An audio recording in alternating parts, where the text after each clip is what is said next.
el ministro del Trabajo con el propósito de presentarles a ustedes las 12 preguntas que hemos trabajado, que hemos formulado entre el Ministerio del Trabajo y el Ministerio del Interior y, por supuesto, las 12 preguntas que hemos conversado y que hemos acordado con el señor presidente de la República, presidente Gustavo Petro. Estas serán las 12 preguntas que radicaremos junto con la solicitud ante el Senado de la República el próximo 1 de mayo, en el marco de la gran movilización que ocurrirá en todo el país a propósito del Día de los Trabajadores en el mundo y en Colombia. Como lo anunció el presidente de la República, él mismo en persona, junto con sectores sociales, no solo sindicales, sino también de otros sectores del país y de la ciudadanía, y el conjunto de los ministros radicará ante la Secretaría del Senado de la República. Entonces, esta convocatoria del día de hoy es precisamente para presentarles al país y a ustedes estas 12 preguntas que constituyen, repito, el alma y la columna vertebral de la reforma laboral, que serán puestas a consideración para su votación de los ciudadanos y ciudadanas en la consulta popular, que esperemos sea avalada o sea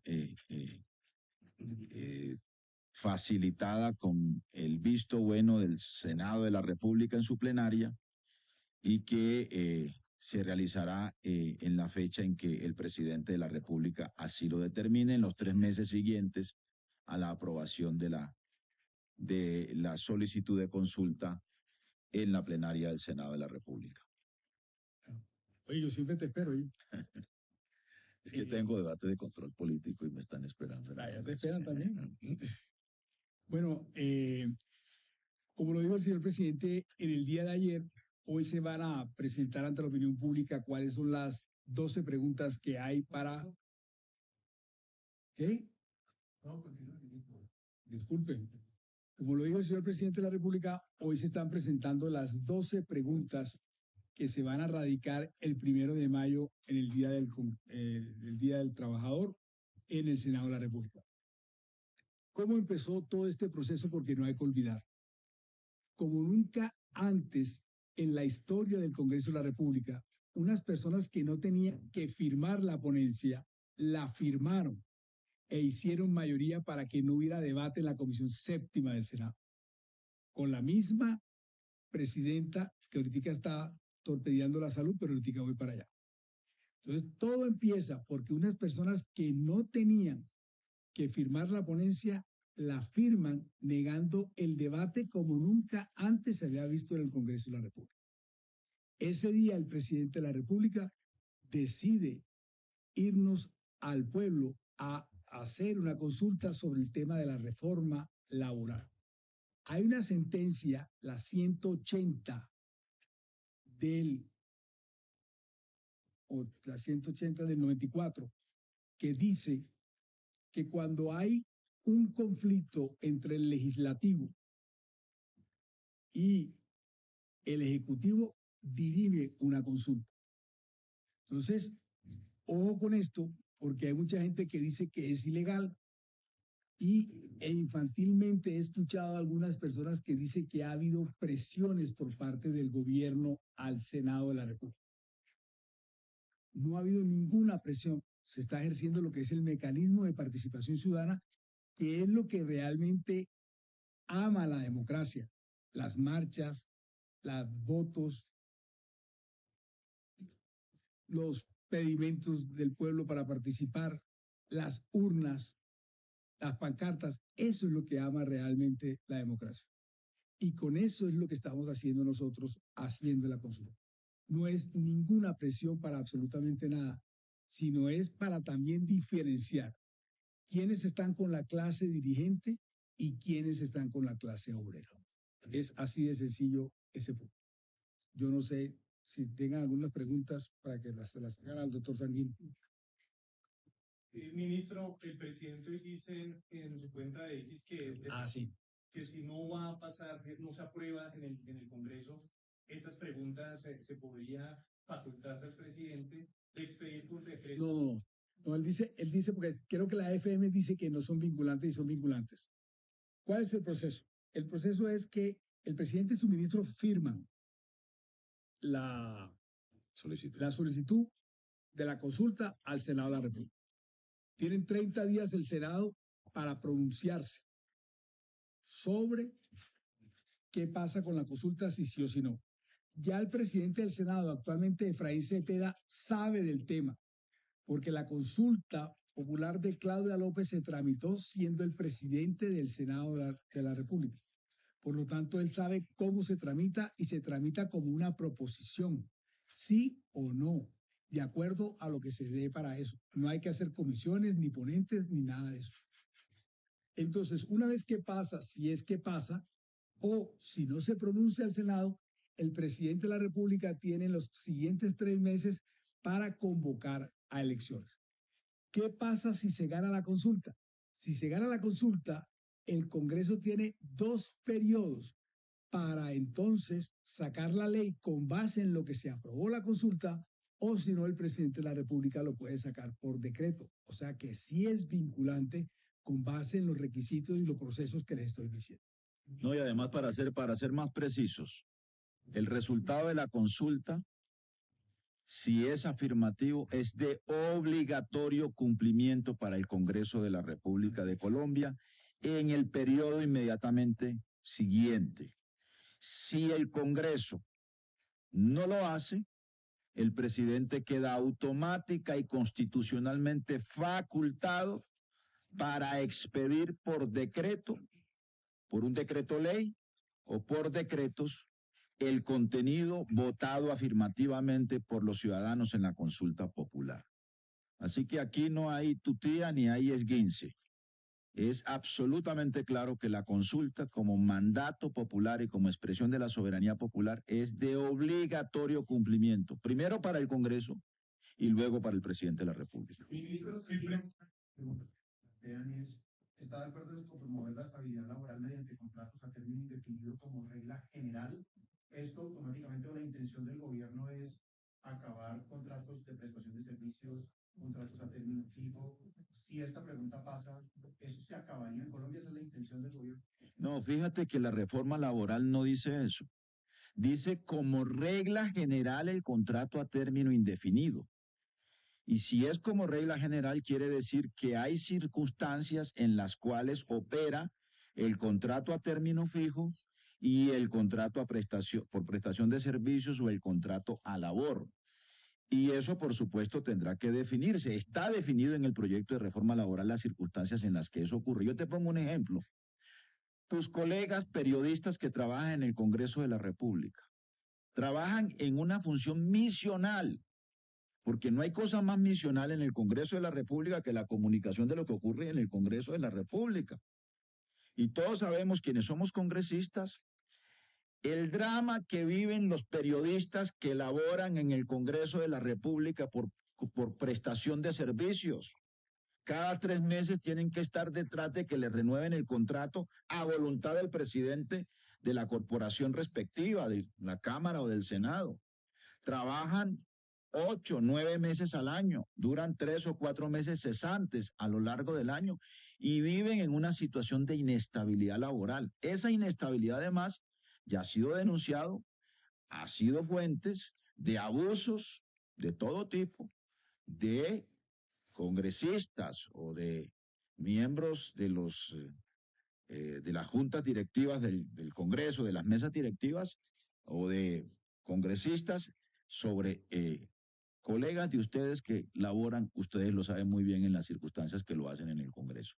Por eso la regla general es el contrato a término indefinido y por supuesto se mantienen las otras formas de contratación de acuerdo a las circunstancias particulares. Pero si quieren, leemos, Armando, las Sí. preguntas, ¿no?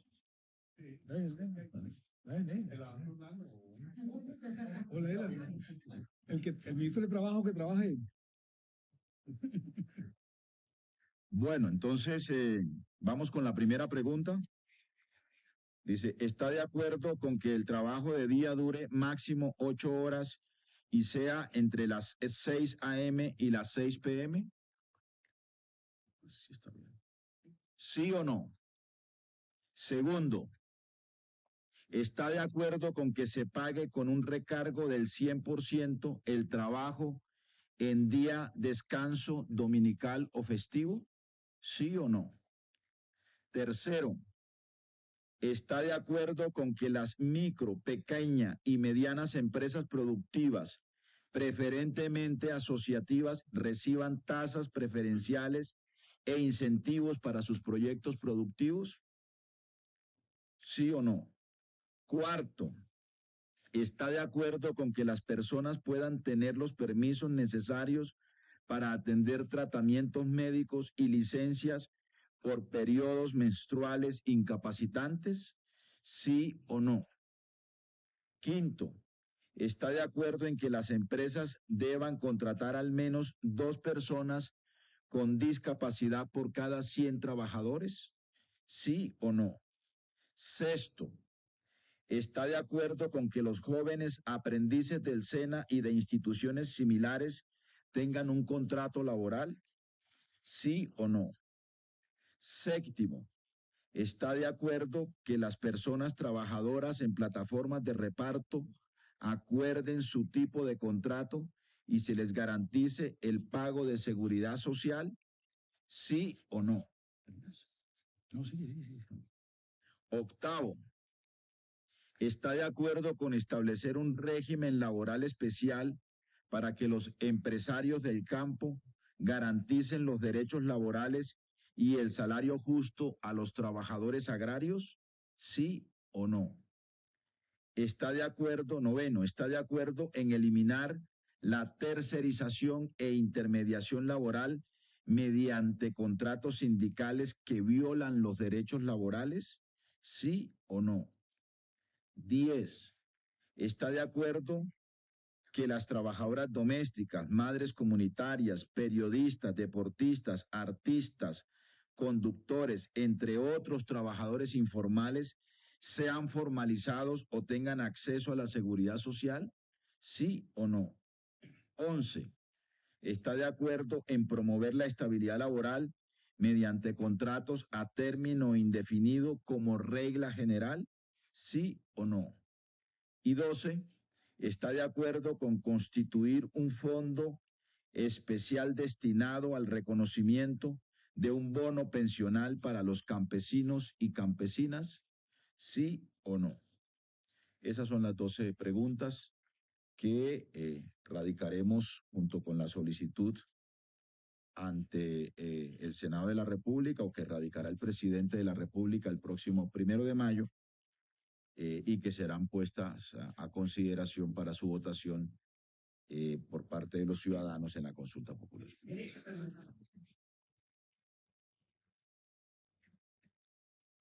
Haciendo preguntas para aterrizar estas 12. ¿Cómo fue ese proceso y hasta dónde tuvo en cuenta justo la inquietud y preguntas de los colombianos? Fue un trabajo mancomunado con el señor ministro de Trabajo. Después entonces se lanzó la página digital para que se hicieran varias propuestas de preguntas. De ahí salieron 2, salieron 3, pero después se eliminó una. Y al mismo tiempo siempre fue supervisada por el señor presidente y él tuvo la última palabra de que iba y que no iba. Eso fue lo que realmente sucedió. ¿Cuáles fueron esas 2 preguntas, ministro, que fueron instruidas? Una fue la del crédito y la otra no me acuerdo. La que se quitó fue una que logramos anunciar, que era la del subsidio para la paga de las horas extras. Se cogió, pero después se quitó.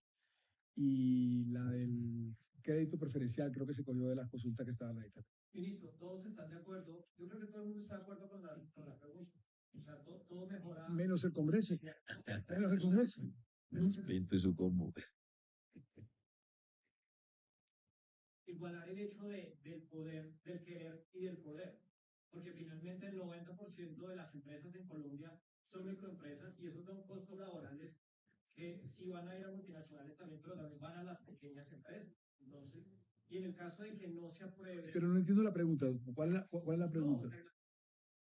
No, o sea, todo el mundo va a votar que sí, eventualmente. Menos el Congreso, te repito. O sea, esto es tan bueno. No, es que ya votó negativo. Es que ya lo hizo la Comisión Séptima de Senado. Y si la gente eventualmente dice sí, el sector privado no va a tener ese músculo para garantizar. Pero ¿de dónde saca usted los estudios que ha hecho el Ministerio de Trabajo? ¿Me los ha compartido buena? No, porque eso se están haciendo, pero los estudios iniciales que me ha compartido el señor Ministro de Trabajo muestran que sí se puede hacer. Yo no sé dónde sacan que no se puede hacer. Ministro, pero usted dice... Mire, más o menos, él tiene mejores datos, pero más o menos, que no me acuerdo los datos, casi que el 50% de las empresas son medianas y pequeñas empresas, más del 90%. No, el 50, y son como 10, y son como 10 millones de personas. Las otras que son informales son como 7 millones de personas, y solamente el 0.3 son las grandes empresas. Ministro, pero usted dice... que son 4 millones de personas. Entonces, ¿de dónde se saca que no se puede? Ministro, porque la masa laboral están las pequeñas. Pero es que tú no lo vas a fregar. Es que, a ver, un microempresario es ¿de qué? ¿De 5 empleados? ¿De 10 empleados? De menos de 10. De menos de 10. Y un pequeño empresario es de 50 personas. Entonces, no, usted no puede... Esto está hablando de 2.000 pesos la hora. Pero además quiero agregar lo siguiente. El punto 3, o la pregunta 3, tiene que ver precisamente con tasas preferenciales e incentivos para los proyectos productivos, o mejor, para la micro, pequeña y mediana empresa. ¿Qué quiere decir? Tasas preferenciales en crédito, que es un factor distinto al factor salarial en el proceso de producción de las empresas o de productividad de las empresas, y subsidios, que pueden ser subsidios, por ejemplo, en servicios públicos. Hoy a una microempresa en la costa caribe colombiana le cuesta más la luz o el servicio de energía eléctrica que lo que significaría pagarle un 25% adicional por festivos y dominicales. Así que es mucho mejor para ese microempresario que hay una acción del Estado que signifique incentivos en factores distintos al factor salarial, ¿no? Que quitarle o disminuirle derechos a los trabajadores so pretexto de que eso no ahoga ni ahorca financieramente a las empresas. Las empresas no se están ahorcando, las pequeñas y las micros y las medianas empresas no se ahorcan en Colombia, ni fracasan, ni siniestran por los costos laborales. Eso es una ficción del discurso de algunos sectores empresariales. Excúsame, esos otros factores salariales son los que más inciden, ¿no?, en la quiebra de las empresas pequeñas, medianas y grandes.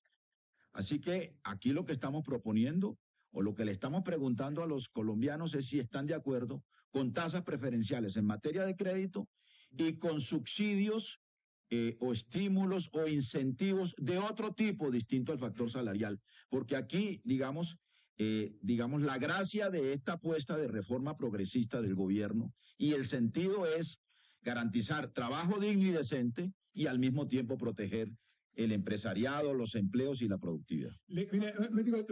Te complemento con esto. Consultado con expertos de la Dirección Nacional de Planeación, con la Hacienda y con Trabajo, es mentira que una reforma laboral te dé más puestos o no te dé más puestos. Ya tuvimos una en 2002 y nunca buscó más sitios de trabajo para los colombianos. O sea que es mentira ese sofisma con el cual nos quieren distraer.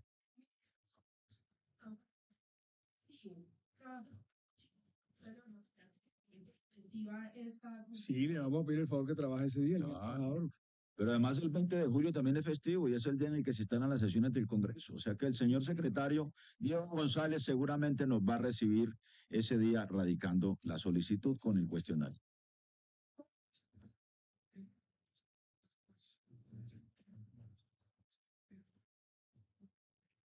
Están hablando de la última pregunta del bono pensional para los campesinos. ¿Ese bono de cuánto sería y de dónde va a salir tanta plata?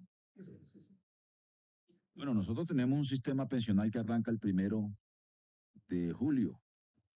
Ese sistema pensional ya tiene previsto un bono solidario o una pensión solidaria para aquellas personas que no han cotizado en su vida laboral.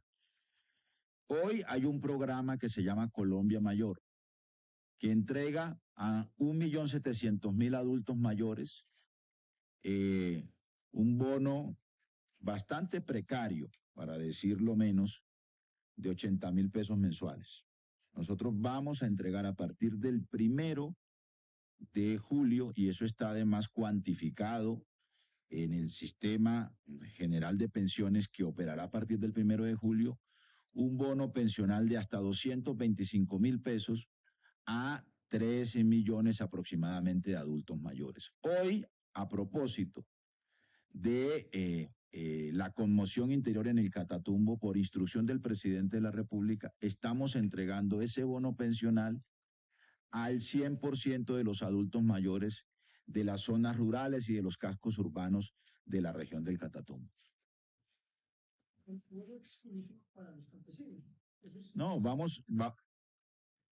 sí, extenderíamos ese bono solidario, tendríamos que, digamos, establecer los escenarios financieros para el campesinado que hoy no tiene acceso al sistema de pensiones. Ministro, un tema de ABC, una pregunta para usted y otra para el ministro del Interior. El tema de la ABC es cómo va a funcionar el tema de las preguntas, es decir, por bloques se contabilizan las preguntas de sí o no, cómo se votaría todo ese bloque, cómo se aprobaría, un tema de ABC. Digamos, si unas preguntas tienen mayoría no y otras sí, cuáles pasan, cuáles no, cómo va a ser todo ese proceso de las preguntas una vez ya estén en la consulta, no sé si No. me hago explicar. Sí. Y la segunda para el ministro del Interior, el jueves creo que se vence el decreto de conmoción interior. ¿Ustedes van a prorrogar ese decreto que se tiene pensado sobre la conmoción interior en Norte de Santander?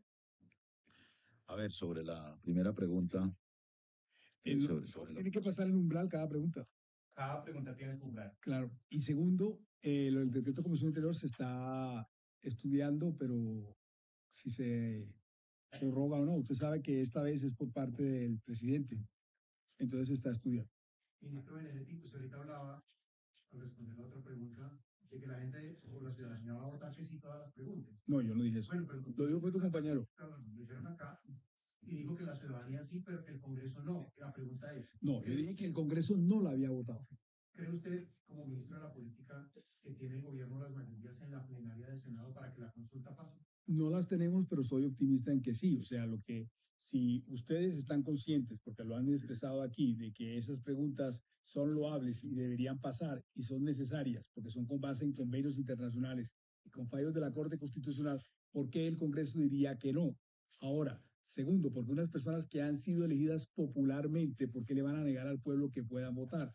Tercero, al presidente Uribe le aprobaron el referendo, al presidente Santos le aprobaron el requisito, a la doctora Claudia López y a Duque le aprobaron el tema de la consulta popular. Si aquí no se aprueba, lo que hay es una conspiración contra la clase obrera y contra el presidente de la República. Pero si no se digamos, aprueba, ¿cuál es el paso siguiente entonces? Pero tú sí entiendes lo que te voy a contestar, porque la última vez no entendiste. No, yo te digo, la vez pasada no entendiste. No te contesto. Yo sí lo entendí. No entendí, el único que no entendió fuiste tú. Ministro, una pregunta. ¿Qué decía el presidente Gustavo Petro que se incluye en la consulta popular? Pues no entendió. Ministro, decía el presidente Gustavo Petro al comienzo que se iba a incluir esa consulta popular, el tema de la reforma a la salud. ¿Cómo es que estos tipos se están riendo aquí? No dejan muy bien. Dijo que iba a incluir la reforma a la salud porque no se incluyeron preguntas del tema. ¿Y si se hunde que hay otra consulta o qué va a pasar? No, él no dijo eso. Presidente, No, ¿dónde lo dijo? Bueno, finalmente y de manera afortunada y acertada, hemos acordado con el presidente que esta consulta, como se originó por un bloqueo institucional a la reforma laboral, se refiera a la reforma laboral, y yo creo que esa es una muy buena noticia. Ahora, pues yo creo que el pueblo colombiano, los trabajadores, los 25 millones de colombianos que componen la fuerza laboral, están absolutamente conscientes y decididos a participar en una decisión sobre su vida, sobre sus derechos, que no puede quedar en las mezquinas manos de 8 senadores de la Comisión Séptima del Senado de la República. Y si se hunde la reforma a la salud, ¿qué tienen pensado el gobierno? Bueno, hablemos de la reforma a la salud. Miren lo que está pasando ahora con la reforma a la salud. Hicieron 4 mesas técnicas. La última acabaría el 20 de mayo. O sea que se empezaría a discutir el proyecto el 27 de mayo. O sea que quedarían más o menos 23 días para que se discuta en la comisión y se discuta en la plenaria del Senado. Eso es una vulgaridad. Es una vulgaridad total, porque así como un día se reunieron como una especie de asalto para hundir la reforma laboral, entonces a esta le dan el tratamiento completamente diametralmente al revés. Extienden lo más posible las mesas técnicas para que no se debata otra vez. Miren ante lo que estamos. A un congreso, yo estuve 20 años en el congreso. En los 2 años también estuve. Yo nunca había visto un congreso tan apagado, tan achicopalado. Levantan todos los días a las 5 o 6 de la tarde. No se debate nada, no se discute nada, no hay debate de control político. O sea, es una cosa bastante absurda lo que está pasando en el Congreso de la República. Y ustedes callados, porque ustedes no señalan ese tipo de situaciones. Ministro, ¿cuál va a ser la estrategia del gobierno para lograr esos 55 votos en el Senado, teniendo en cuenta las tensas relaciones, sobre todo con el presidente Cepeda? Yo creo que el diálogo, yo con Cepeda tengo las mayores cordialidades. Él también ha sido cordial. Tenemos una amistad de hace, yo no sé, hace más o menos casi 25 años, casi 30 años de amistad. Él es de Barranquilla, yo lo conozco bastante, conozco a él, a su familia.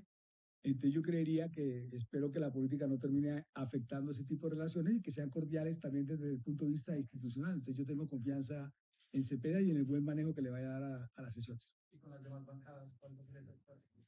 Pues comentarles estas preguntas. ¿Ustedes están de acuerdo con estas preguntas? Yo quisiera que alguien me alzara la mano a quien no le gustan las preguntas. A nadie. Entonces, ¿por qué en el Congreso alguien la va a alzar? A eso es lo que tienen que estar ustedes vigilantes y ayudar. Ministro, si no alcanza el umbral, ¿cuál va a ser el plan B? Pero ¿por qué me vas a hablar de cosas trágicas? Yo nunca me la paso hablando de cosas trágicas. Vamos a tener el umbral. Déjame, Va a ganar el sí. pero Mira. no he pasado la primera catarata, que es la del Senado, y tú me quieres hablar de la segunda. Pero déjame pasar el primero. Piano, piano. O sea, si no estuviéramos seguros de que estas preguntas van a tener el umbral y van a obtener el sí, no las estuviéramos proponiendo. Así de sencillo. Bueno. Yo quisiera preguntarle lo siguiente. ¿Cómo está prevista o cuál es la estructura que se va a dar en las regiones para aquellas personas como mi caso, que va a salir de pueblo en pueblo, por lo menos del Atlántico, a promover la consulta popular? Están previstas casas en los diferentes departamentos. ¿Cómo va a ser esa estructura? ¿Por qué? Porque los que conocemos el modo operandi, ¿sí?, de los que son congresistas de las regiones, no les podemos dejar en manos solo de ellos la posibilidad de lograr la movilización del pueblo colombiano para votar las 12 preguntas que necesitamos que tengan el umbral que se necesita. ¿Cómo está previsto eso? ¿Cómo nos vamos a organizar en las regiones para poder sacar adelante esta consulta popular con la que estamos de acuerdo, por lo menos en mi caso, 100%? Doña Edith, muchas gracias. La conozco hace muchos años y sé que nos va a ayudar bastante. Aquí el tema es que hay que esperar que lo apruebe el Senado de la República, luego el Consejo Nacional Electoral determine los comités y ahí sí se pueden empezar a armar lo que usted está diciendo. Porque los otros comités que han venido saliendo brotan de las organizaciones y movilizaciones sociales a las cuales yo no les puedo impedir ni prohibir absolutamente nada. Gracias. Muchas gracias. Listo, muchas gracias. Muy amables.